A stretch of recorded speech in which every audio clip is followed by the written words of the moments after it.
خستہ حالی میں کھڑا تھا۔ اس کے سر پر اس کی پگڑی موجود نہیں تھی۔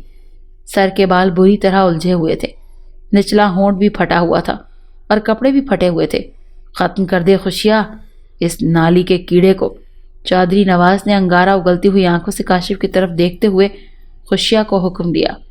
نہیں، چودھری نواز کا فرمان سن کر سمیرا زور سے چلائی۔ چودھری نواز! خوشیا اور کاشف نے حیرانگی سے سمیرا کی طرف دیکھا۔ سمیرا بھاگ کر کاشف کے آگے آ کر کھڑی ہو گئی۔ نہیں ابا جی، اسے مت ماریے، میں اس سے پیار کرتی ہوں۔ سمیرا نے بظاہر چودھری نواز پر بم پھینکا۔ چودھری نواز غصیلی نظروں سے سمیرا کی طرف دیکھنے لگا۔ چودھری نواز بوجھل بوجھل قدموں کے ساتھ حویلی کی بیٹھک کی طرف بڑھا اور موجودہ واقعات اور صورتحال سے اس کے جسم کی توانائی جیسے بالکل ختم ہو گئی تھی۔ وہ اپنی پوری زندگی میں آج پہلی مرتبہ اتنا پریشان دکھائی دے رہا تھا۔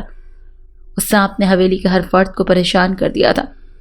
خوشیا حویلی سے باہر بھورے کو دیکھنے گیا تھا تاکہ نارنگ جوگی کی لاش اس کی بستی میں پہنچا آئے۔ بھورا بشیرے کی لاش اس کے گھر چھوڑنے گیا تھا۔ چودھری نواز کرسی پر ڈھیر سوچوں میں مگن تھا کہ قدموں کی چاپ سے وہ چونکا۔ اس نے نظریں اٹھا کر سامنے دیکھا تو بیٹھک کے دروازے کے پاس کھڑا ایک خوبصورت نوجوان وحشت بھری نظروں سے اسے ہی گھور رہا تھا۔ کون ہو تم اور یہاں کیا کر رہے ہو؟ چودھری نواز غصے سے اس نوجوان پر برسا۔ میں تیری موت ہوں، ظالم کمینے انسان، اور میں تمہیں یہاں ختم کرنے آیا ہوں۔ وہ لڑکا غصے سے گرجا، ساتھ ہی وہ چودھری نواز کی طرف بڑھا۔ چودھری نواز کرسی سے اٹھنے کا ارادہ کر ہی رہا تھا مگر وہ لڑکا چودھری کے قریب پہنچا اور زوردار لات چودھری نواز کے سینے پر دے ماری تو چودھری نواز بلبلاتا ہوا کرسی سمیت زمین پر جا گرا۔ وہ لڑکا آگے بڑھا اور زمین پر پڑے چودھری نواز پر لاتوں گھونسوں کی بارش کر دی۔ چودھری نواز کی اونچے شملے والی پگڑی بھی اس کے سر کا ساتھ چھوڑ گئی تھی۔ اس نوجوان نے چودھری نواز کو گریبان سے پکڑا اور اوپر اٹھایا۔ اوپر اٹھانے میں چودھری نواز کی قمیض کے سارے بٹن ٹوٹ گئے، قمیض بھی پھٹ گئی۔ چودھری نواز کی حالت کافی خستہ حال ہو چکی تھی۔ اس کا نچلا ہونٹ پھٹ چکا تھا اور سر کے بال بھی بری طرح الجھ گئے تھے۔ ذلیل انسان، بہت جی لیا تو نے، بہت ظلم کر لیا تو نے غریب عوام پر، اب تیرا آخری وقت آ گیا ہے۔ اس لڑکے نے چودھری نواز کو گریبان سے پکڑ کر جھٹکا دیا۔ کون ہو تم اور میں نے تمہارا کیا بگاڑا ہے؟ چودھری نواز نے ہکلاتے ہوئے پوچھا تو اس لڑکے نے اس کی ساری چودراہٹ نکال دی۔ چودھری نواز نے شاید اپنی پوری زندگی میں کبھی اتنی مار نہیں کھائی ہوگی۔ میں رحمت کسان کا بیٹا کاشف ہوں، اس لڑکے یعنی کاشف نے بتایا تو چودھری نواز نے حیرت سے کاشف کی طرف دیکھا۔ آج میں تجھ سے اپنے باپ، چاچا اور اپنی پھوپھی کا بدلہ لینے آیا ہوں۔ اسی وقت خوشیا ہاتھ میں بندوق لیے اندر داخل ہوا۔ اے لڑکے، چھوڑ دے چودھری صاحب کو، نہیں تو تیرے سر میں گولی مار دوں گا، خوشیا نے کاشف کو دھمکاتے ہوئے کہا تو کاشف نے چودھری نواز کا گریبان چھوڑ دیا۔ شاباش خوشیا، تو بالکل صحیح وقت پر آیا ہے۔ چودھری نواز کی جان میں جان آئی تو اس نے خوشیا کو داد دیتے ہوئے کہا، ساتھ ہی اس نے ایک زناٹے دار تھپڑ کاشف کی گال پر دے مارا۔ حرامزادے، تو اسی لائق ہے، اور وہ بھی اسی لائق تھے۔ اس نے میری عزت پر ہاتھ ڈالا تھا، ان کا یہی حشر ہونا تھا۔ چودھری نواز یکدم گیدڑ سے شیر بن گیا۔ چل خوشیا، اسے بھی باہر صحن میں لے چل اور انہیں اپنوں کے پاس پہنچا دے۔ چودھری نواز نے کہا تو خوشیا نے اس بات میں سر ہلایا۔ وہ تینوں بیٹھک سے باہر آ گئے۔ اب تیری زبان کیوں تالو سے چپک گئی چودھری نواز؟ کیوں حکم نہیں دیتا خوشیا کو کہ تیری اکلوتی بیٹی کو مار دے؟ جمیلہ بیگم اچانک بھرائی ہوئی آواز میں پھٹ پڑی۔ اب تیری غیرت کو کیا ہو گیا ہے چودھری نواز؟ کیوں حکم نہیں دیتا کہ وہ تیری سمیرا کا سینہ گولیوں سے چھلی کر دیں؟ چودھری نواز کا سر شرم سے جھک گیا۔ بوڑھی جمیلہ بیگم جس میں جیسے بجلی بھڑک اٹھی تھی۔ سر مت جھکا چودھری، خوشیا کو حکم دے کہ وہ سمیرا کو بھی میری نورین کی طرح ختم کر دیں۔ جمیلہ بیگم دہائی دیتے ہوئے بولی، آج تیرا اپنا خون ہے تو تیری زبان تیرا ساتھ کیوں نہیں دے رہی؟ اس وقت تو نے میری دھی نورین اور اس کے عاشق کو بھی یہی مارا تھا نا؟ میں تیرے سامنے کتنا گڑ گڑائی تھی لیکن تو نے میری ایک نہ سنی اور دونوں کو مار کر اس گھوڑوں والے کمرے میں دفن کر دیا۔ جمیلہ بیگم روتے ہوئے بولی، چپ کر جا ماں اور اندر جا۔ چودھری نواز غصے سے جمیلہ بیگم پر برستے ہوئے بولا، میں چپ نہیں رہوں گی چودھری، آج میرے اللہ نے میرا دہکتا ہوا کلیجہ ٹھنڈا کر دیا. آج اس نے وہی وقت تیرے سامنے لا کھڑا کیا ہے. یاد ہے تو نے نورین اور اس کے عاشق کو مارتے وقت کہا تھا کہ جب بیٹیاں عزت سے کھیلنے لگیں تو انہیں ختم کر دینا چاہیے. آج تیرے سامنے وہی وقت کھڑا ہے. تیری اپنی دھی نے بھی تیری عزت سے کھیلا ہے. اس نے غریب اور نچلے طبقے کے لڑکے سے محبت کر لی ہے. اب انصاف کر چودھری، انصاف کر، نہیں تو میری نورین کا خون آخرت میں تجھ سے حساب مانگے گا. جمیلہ بیگم روتے ہوئے بولی. برسوں سے بندھا بند آج ٹوٹ گیا تھا. اس کے اتنے سالوں کے چپ ہونٹ بار بار ہل رہے تھے. سمیرہ کے پیچھے کھڑے کاشف نے موقع غنیمت جانا اور تیزی سے اپنی پنڈلی میں چاقو نکالا اور چودھری نواز کی طرف پھینکا تو چاقو سیدھا چودھری نواز کے عین دل کے مقام پر لگا. چودھری نواز کے منہ سے ایک فلک شگاف چیخ نکلی جس نے حویلی کے در و دیوار کو ایک مرتبہ پھر ہلا کر رکھ دیا. سمیرہ کو کاشف سے ایسی امید ہرگز نہیں تھی اور نہ ہی جمیلہ بیگم کو. چودھری نواز اب صحن کے فرش پر پڑا بری طرح تڑپ رہا تھا. سمیرہ گھومی اور اس نے اندھا دھند کاشف کے چہرے پر تھپڑوں کی بوچھار کر دی. یہ تم نے کیا کیا؟ میرے باپ کو مار ڈالا. وہ شدت جذبات سے چلاتے ہوئے بولی. صحیح کیا ہے میں نے. جواباً کاشف سمیرہ کے چلتے ہاتھ پکڑ کر چلایا. خوشیہ زمین پر تڑپتے چودھری نواز کی طرف بڑھا. تمہاری پھوپھی یعنی نورین کو جس لڑکے سے محبت ہوئی تھی وہ کوئی اور نہیں، میرا چاچا جمیل تھا. کاشف نے حیران کن انکشاف کیا. تمہارے باپ نے میرے چاچے کو تو مکمل طور پر قتل کر ہی دیا، مگر کہانی وہیں ختم نہیں ہوئی تھی. تمہارے ظالم باپ اور گھمنڈی باپ نے اس خوشیہ کے ساتھ مل کر میرے باپ کو بھی مار ڈالا. یہی نہیں، میری پھپھی کی عزت پامال کرنے کے بعد اس کی لاش کھیتوں میں پھینکوا دی. میں جب آج اپنے گھر پہنچا تو میں نے اپنی ماں سے تمہارا تذکرہ کیا. میری ماں تمہارے باپ کے نام پر بھڑک اٹھی. اپنے باپ، چاچے اور پھوپھی کے قاتل سے محبت کرتا ہے تو؟ ماں بھرائی ہوئی آواز میں چیخی. یہ کیا کہہ رہی ہے ماں؟ میں نے حیرانگی سے اپنی ماں کی طرف دیکھا. سچ کہہ رہی ہوں میں، میری ماں لرزتی ہوئی آواز میں بولی. تو نے آتے ہی میرے زخم بھرے کر دیے. وہ ظالم چودھری تیرے باپ، تیرے چاچا اور تیری پھوپھی کا قاتل ہے. میری ماں سینہ کوبی کرتے ہوئے بولی. ساتھ ہی میری ماں نے مجھے ساری بات بتائی. تمہاری پھوپھی نورین ایک دن کھیتوں میں آئی تو اس نے میرے چاچے جمیل کو وہاں کام کرتے دیکھا. وہ پہلی نظر میں ہی میرے چاچے کو اپنا دل دے بیٹھی اور ایک دن موقع دیکھ کر اس نے اپنی محبت کا اظہار میرے چاچے سے کیا تو میرے چاچے نے تمہاری پھوپھی کو ان دونوں کے بیچ ذات پات کے حائل دیوار سے آگاہ کیا. مگر عشق تو اندھا ہوتا ہے نا. وہ پہل بعد میں آنے والی اذیتوں کو محسوس نہیں کرتا. تمہاری پھوپھی بھی نہ مانی اور میرے چاچے کو تمہاری پھوپھی کی محبت کے آگے ہار ماننا پڑی. جب تمہارے ظالم باپ کو خوشیہ کے ذریعے ان دونوں کی خفیہ محبت کے بارے میں پتہ چلا تو اپنے بندوں سے میرے چاچے کو خوب پٹوایا. میرے باپ کو بھی آگاہ کرتے ہوئے کہا کہ اگر میرا چاچا باز نہ آیا تو وہ اسے مروا دے گا. میرے باپ نے میرے چاچے کو سمجھانے کی بڑی کوشش کی مگر اب دیر ہو چکی تھی. وہ اور تمہاری پھوپھی اب محبت کے دریا میں کافی آگے بہہ چکے تھے. میرے چاچے نے میرے باپ کے سامنے تو ہاں کر دی مگر وہ اسی شام تمہاری پھوپھی سے ملا اور ساری صورتحال سے آگاہ کیا تو دونوں نے بھاگنے کا منصوبہ بنایا. بھاگ بھی گئے مگر زیادہ دور نہیں پہنچ پائے اور خوشیہ نے انہیں پکڑ لیا. وہ انہیں حویلی میں لے آیا اور تیش میں آ کر تمہارے باپ نے دونوں کو مار دیا. بقول تمہاری دادی کے گھوڑوں کے استبل میں دفنا دیا. میرے باپ نے میرے چاچے کی گمشدگی کی رپورٹ تھانے میں درج کرائی تو تھانے دار بھی تمہارے باپ کے ٹکڑوں پر پلنے والا نکلا. اس نے تمہارے باپ کو بتایا تو اس نے میرے باپ کو بھی مروا دیا اور رات کے وقت میری جوان پھوپھی کو گھر سے اٹھوا لیا. اس کی عزت پامال کرنے کے بعد اسے بھی مار ڈالا. اس کی لاش کھیتوں میں پھینکوا دی. میرے ماما نے مجھے اور میری ماں کو شہر جانے کا مشورہ دیا. ماں نے مجھے تو ماں جی کے ساتھ بھیج دیا مگر خود نہ آئی اور جب آج اس نے مجھے اس رات سے آگاہ کیا تو میرے تن بدن میں آگ لگ گئی اور ماں کے سونے کے بعد اس ظالم کو میں اس کے انجام تک پہنچانے کے لیے یہاں چلا آیا. آج میرا انتقام پورا ہو گیا. یہاں تک کہہ کر کاشف خاموش ہو گیا تو پھر تھوڑے توقف کے بعد بولا. آج اگر اب بھی تم سمجھتی ہو کہ میں نے غلط کیا ہے تو جو چاہے مجھے سزا دو. چودھری نواز کا جسم ٹھنڈا پڑ چکا تھا اور برسوں کے وفادار خوشیہ کی آنکھوں میں نفرت کے سائے گردش کرنے لگے تھے.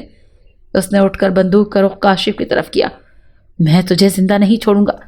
خوشیہ نے نفرت سے کاشف کی طرف دیکھتے ہوئے کہا. اسی وقت حویلی میں ایک فائر کی آواز گونجی۔ سمیرہ اور جمیلہ بیگم کے منہ سے چیخیں نکلیں۔ تیسری چیخ کاشف کے بجائے خوشیہ کی تھی اور حویلی میں گونجنے والا فائر ہوائی فائر کی شکل اختیار کر گیا۔ ہوا کچھ یوں کہ جیسے ہی خوشیہ نے اس بندوق کا ٹریگر دبانا چاہا، اچانک اس کے پیر میں درد کی تیز لہر اٹھی اور بندوق کا رخ آسمان کی طرف ہو گیا اور کاشف کی لگنے والی گولی آسمان کا رخ کر گئی۔ خوشیہ نے دیکھا اس پراسرار سانپ نے اسے ڈس لیا تھا۔ سانپ کو دیکھ کر جمیلہ بیگم اور سمیرہ کے منہ سے ایک مرتبہ پھر چیخ نکلی۔ اب حویلی کے صحن کے فرش پر تڑپنے کی باری خوشیہ کی تھی۔ جلد ہی وہ بھی ٹھنڈا ہو گیا اور اس کے منہ سے جھاگ بہنے نکلی۔ حویلی کے صحن میں اب 3 لاشیں پڑی ہوئی تھیں، چودھری نواز، خوشیہ اور نارنگ۔ اس سانپ کے ارد گرد اب دھواں جمع ہونا شروع ہو گیا۔ پھر اس دھوئیں نے انسانی قد و خال اختیار کرنے شروع کر دیے۔ تھوڑی دیر بعد وہاں ایک خوبصورت نوجوان کھڑا تھا۔ آج میرا انتقام پورا ہو گیا۔ اس خوبصورت نوجوان کے ہونٹ ہلے۔ کاشف، سمیرہ اور جمیلہ بیگم حیرت اور الجھن کے ملے جلے تاثرات سے اس خوبصورت نوجوان کی طرف دیکھ رہے تھے۔ میرا نام دیپ ہے، میں سانپوں کی خاص نسل سے ہوں۔ ہماری نسل کے سانپ 100 سال بعد انسانی روپ دھار لیتے ہیں۔ میرے 100 سال پورے ہو چکے تھے، لیکن میں انسانی روپ نہیں دھار سکتا تھا کیونکہ میں انتقام کی آگ میں جھلس رہا تھا۔ میرے انسانی روپ میں آنے میں انتقام ہی رکاوٹ بن رہا تھا۔ وہ آج پورا ہو گیا اور میں انسانی روپ میں آ گیا۔ چودھری نواز اور خوشیہ نے میری زندگی میں کبھی بھی خوشیاں نہیں آنے دی۔ وہ خلا پیدا کر دیا تھا اور میری بیوی چودھری نواز کے ڈیرے کے پاس ہی ایک بل میں ہنسی خوشی زندگی بسر کر رہے تھے۔ ہم آنے والے 20-25 سالوں میں انسانی روپ دھارنے والے تھے۔ ایک دن میں بل میں موجود نہیں تھا اور میری بیوی بل کے باہر موجود تھی۔ خوشیہ اور چودھری نواز کی نظر میری بیوی پر پڑی تو وہ تیزی سے اپنے بل میں گھس گئی۔ چودھری نواز نے خوشیہ کو میری بیوی کے بل میں آگ پھینکنے کا حکم دیا۔ خوشیہ نے درخت سے ایک شاخ توڑ کر اسے آگ لگائی اور اس جلتی ہوئی شاخ کو بل میں ڈال دیا تو وہ آگ میری بیوی کو نگل گئی اور میں خاموشی سے ایک طرف کنڈی مارے یہ تماشا دیکھ رہا تھا۔ اور میں کر بھی کیا سکتا تھا؟ آج کی رات مجھے انسانی روپ ملنے والا تھا، اس لیے میری طاقتوں میں کئی گنا اضافہ ہو گیا تھا۔ غائب ہونا بھی میری طاقتوں میں شامل تھا۔ سانپ چاہے 100 سال کا بھی ہو جائے اپنا انتقام ضرور لیتا ہے، سو آج میں نے اپنا انتقام لے لیا۔ یہاں تک کہہ کر وہ انسانی سانپ جس کا نام دیپ تھا خاموش ہو گیا۔ پھر اس کے ارد گرد دھواں چھانے لگا اور جب دھواں چھٹا تو وہاں سانپ کنڈی مارے بیٹھا تھا۔ پھر وہ رینگتا ہوا حویلی میں لگے بڑے درخت کی طرف بڑھ گیا۔ دیکھا سمیرا پتر، تیرے باغ کی کالی کرتوتیں، اس کے ظلم سے انسان تو تنگ تھے ہی مگر اس نے تو دوسری مخلوق کو بھی پیچھے نہیں چھوڑا۔